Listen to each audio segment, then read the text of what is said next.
Salut à tous et bienvenue dans Tueur en série. Il y a 2 semaines, vous avez été très nombreux à apprécier mon débunkage de la série Lupin sur Netflix avec Omar Sy et je vous en remercie. Même si certains n'ont visiblement pas compris que j'avais pas compris que c'était pas Lupin mais un de ses admirateurs à l'époque moderne. Franchement, merci de l'avoir souligné les gars, parce que je l'avais pas remarqué. C'était évidemment une pirouette narrative de Netflix, alors bon, si ça leur convient, moi j'ai envie de dire formidable. Bref, pour cet épisode, vous allez retrouver Arnaud qui démarre sur les chapeaux de roue avec un débunkage en règle, celui de la série L'autre côté. Il s'agit d'une production Netflix Espagne et comme très souvent avec les séries espagnoles, la propagande n'est jamais bien loin. Après avoir relégué cette daube là où elle mérite, c'est-à-dire en dessous des 1 étoile sur 5, nous continuerons notre focus sur les séries britanniques avec The English Game qui nous plonge dans les tout débuts de la création du football et puis l'inévitable Downton Abbey qui sera le coup de cœur d'Arnaud pour cette catégorie. Pour terminer, vu qu'il faut bien que j'apporte un peu ma pierre à l'édifice pour ce thème, bien que les séries anglaises, comme les anglais tout court, ça soit pas trop mon truc, je vous parlerai un peu de Peaky Blinders. Celle-là, je l'ai vue, je l'ai appréciée, donc je peux vous en parler. Mais tout d'abord, je vous laisse en compagnie d'Arnaud et de sa douloureuse expérience avec L'autre côté des Pyrénées.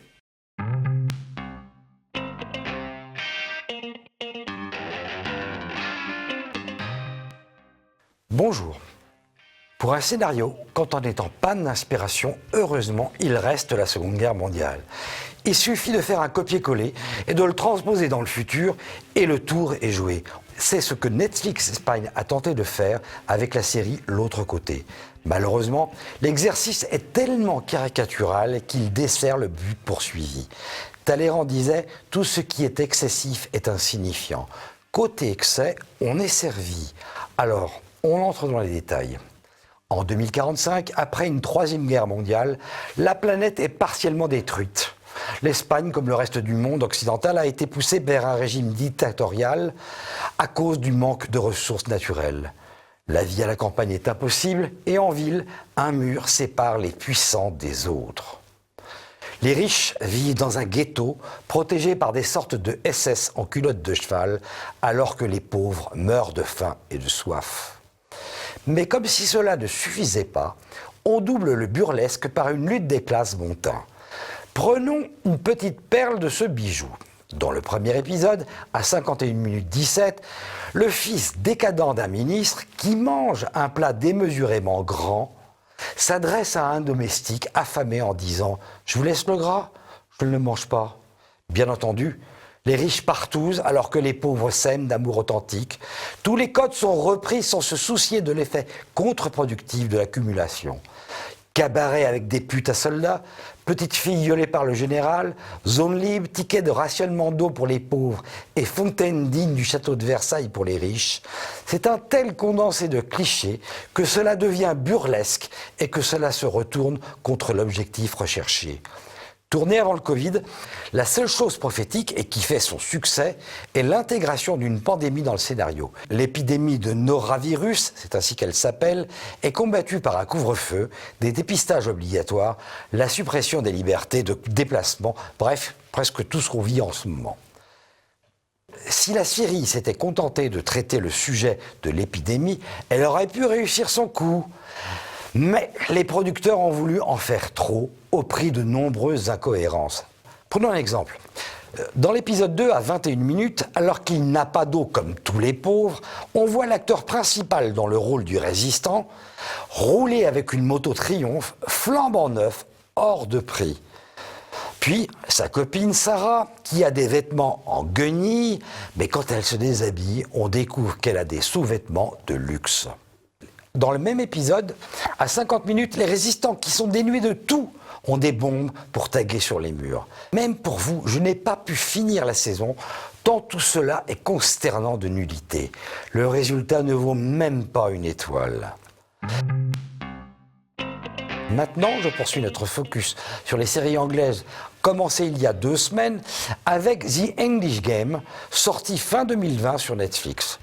Le synopsis du dossier de presse dit « En Angleterre, dans les années 1870, 2 footballeurs issus de classes sociales différentes tissent des liens qui contribueront à démocratiser un sport alors réservé à l'élite. Bref, on s'attend à voir une mini-série sur le football, mais en réalité, on a affaire à une histoire sur la lutte des classes. Je ne conteste pas que les industriels anglais aient exploité leur peuple, mais le scénario semble un peu cousu de fil blanc. Le foot est à l'époque un sport réservé aux aristocrates et les ouvriers s'initient à ce sport pour tenter de battre leur patron à leur propre jeu. Les épisodes nous montrent un football qui est pratiqué par des exploitants dilettantes qui ont le temps pour eux pour s'entraîner. Pour les ouvriers qui travaillent de 12 à 14 heures par jour, c'est vrai, la parade consiste à professionnaliser les joueurs. Ce qui est interdit est considéré comme une infamie dans les règles du football d'alors. Il y a certainement du vrai, mais le tableau est un peu caricaturé. Les aristos sont arrogants, méprisants et peu fair-play. Sur le terrain, ils exercent une pression physique car ils pensent que les ouvriers n'oseront pas les bousculer.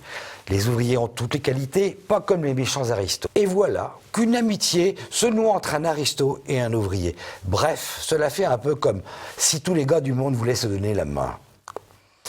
Le seul gentil aristo, c'est lui.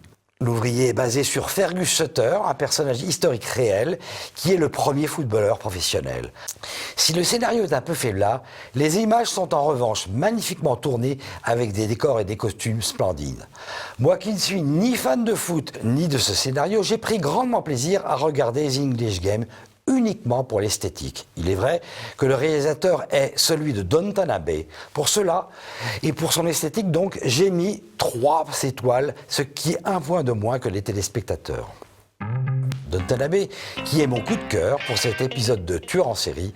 Downton Abbey qui se déroule dans un des plus beaux châteaux d'Angleterre. Rien que pour cela, la série vaut le coup d'être vue. Downton Abbey est une sorte d'exercice littéraire. L'histoire se déroule pendant et après la Première Guerre mondiale. La guerre a changé le statut des femmes. On y voit une famille aristocrate sur le déclin financier qui tente de maintenir son patrimoine. Mais le plus intéressant, ce sont eux, les domestiques. Valet de chambre, valet de pied, premier valet de pied, majordome. Le personnel est un monde à part entière qui est fortement hiérarchisé. Chacun est fier de son rang et du rôle crucial qu'il pense jouer. Entre eux, il n'y a pas de solidarité de classe. Non, bien au contraire, ils intriguent, se jouent des tours pour prendre la place de l'autre. Les employeurs ne font qu'arbitrer des rivalités avec une certaine bienveillance. En fait, le héros, c'est le château. Et le château, c'est eux qui le font vivre, peut-être plus que leurs propriétaires eux-mêmes.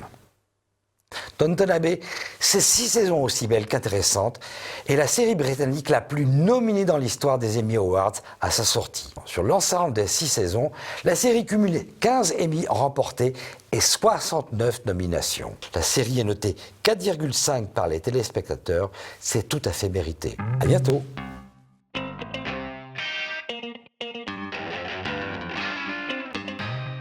Pour terminer en beauté cet épisode, je vais vous parler de Peaky Blinders, puisqu'on reste dans le thème des séries britanniques, tout en touchant particulièrement à une thématique qui m'est chère en matière de cinéma comme de séries, c'est-à-dire la mafia et le banditisme. Avec Peaky Blinders, on est en plein dedans, puisqu'on suit l'histoire d'un gang de Birmingham, surnommé ainsi pour les lames de rasoir qu'ils cachent dans leur casquette, spécialisé dans les paris, le racket et la contrebande. La trame s'articule donc autour de cette famille, les Shelby, d'origine irlandaise, donc n'en déplaise à certains qui n'étaient pas d'accord, puisqu'il s'agit de travelers. Et les travelers, c'est quoi? Ce sont des nomades originaires d'Irlande et pour leur part installés en Angleterre. A noter que les Peaky Blinders sont réellement existés, les voici. Bon, en réalité, ils étaient déjà dissous dans les années 20, là où se déroule la série, et ils ont sévi plutôt à la fin du 19e, mais c'est intéressant de savoir qu'ils existent bel et bien.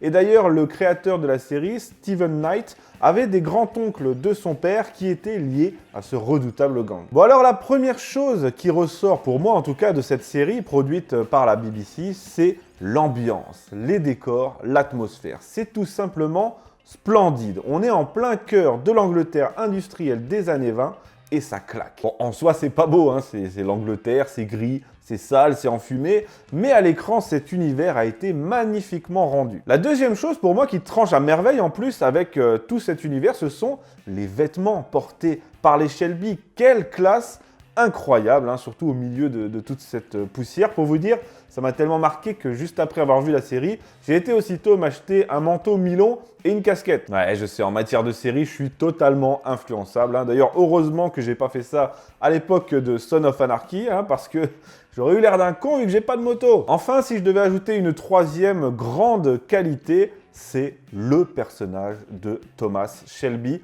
qui incarne à merveille le chef de famille et chef de clan. Il est à la fois torturé par son passé dans les tranchées, c'est pourquoi il a souvent recours à l'opium, mais malgré tout ça, on ne peut être qu'impressionné par sa constance et son sang-froid. Alors que la plupart de ses frères se livrent à des excès en tout genre et manquent clairement de contrôle, après tout c'est leur milieu d'origine qui veut ça, Thomas Shelby va réussir à transcender sa propre condition pour s'élever au-dessus de tout ça, maintenir un cap et porter sa famille sur ses épaules en toutes circonstances. C'est ça que j'ai trouvé admirable. Évidemment, le jeu d'acteur de Cillian Murphy est remarquable, tout comme les acteurs de la série en général, à commencer par son frère, Arthur, incarné sublimement par Paul Anderson, avec cet accent irlandais à couper au couteau. De toute façon, plus ou moins tous les personnages de cette série ont un charisme incroyable. L'inspecteur de la police royale irlandaise, Chester Campbell, interprété par Sam Neill, qu'on a bien sûr connu dans Jurassic Park, joue à merveille son rôle de salaud. Et puis bien sûr, on a aussi la sublime et radieuse Grace, incarnée par Annabelle Wallis. Pour résumer, des décors et une ambiance merveilleux. Une bande originale anachronique qui fait son petit effet, des costumes ultra classe, des acteurs charismatiques et talentueux, le tout dans un scénario plaisant. Que demander de plus? Mais la série n'est pas sans défaut, elle n'est pas parfaite. Au bout d'un moment, elle devient un peu répétitive, parce que les scènes où les protagonistes, par exemple, avancent dans la fumée des usines avec leurs costumes impeccables, nous en mettent plein les yeux au début, mais bon, après une fois, deux fois, trois fois, c'est bon, on a compris, quoi. Puis il y a aussi quelques lenteurs dans le scénario, faut se l'avouer. Parfois, on s'ennuie un peu et le scénario s'étire et se ramollit. Mais le principal défaut de cette série, je le résumerai en un mot: Netflix. Oui, parce qu'à l'origine, cette série était une production de la BBC et tout allait bien à cette époque, mais à partir de la saison 5, Netflix est venu s'ajouter à la production. Et comme par hasard, c'est à partir de là que la série a littéralement perdu tout intérêt. Thomas Shelby se découvre des ambitions politiques et on a droit à notre lot de lutte des classes, de conditions féminines, de lutte antiraciste, ce qui pour cette époque n'a absolument aucun sens. On voit bien là que Netflix est venu mettre son nez là-dedans, et quel dommage. Bon, la saison 6 arrive bientôt, elle a pris du retard évidemment à cause des questions de Covid, donc on verra ce que ça va donner, mais honnêtement, j'ai très peur. D'ici là, la série mérite un bon 4 étoiles sur 5, ça reste une très bonne série. C'est pas ce qui se fait de mieux en la matière, faut arrêter de l'aduler aussi.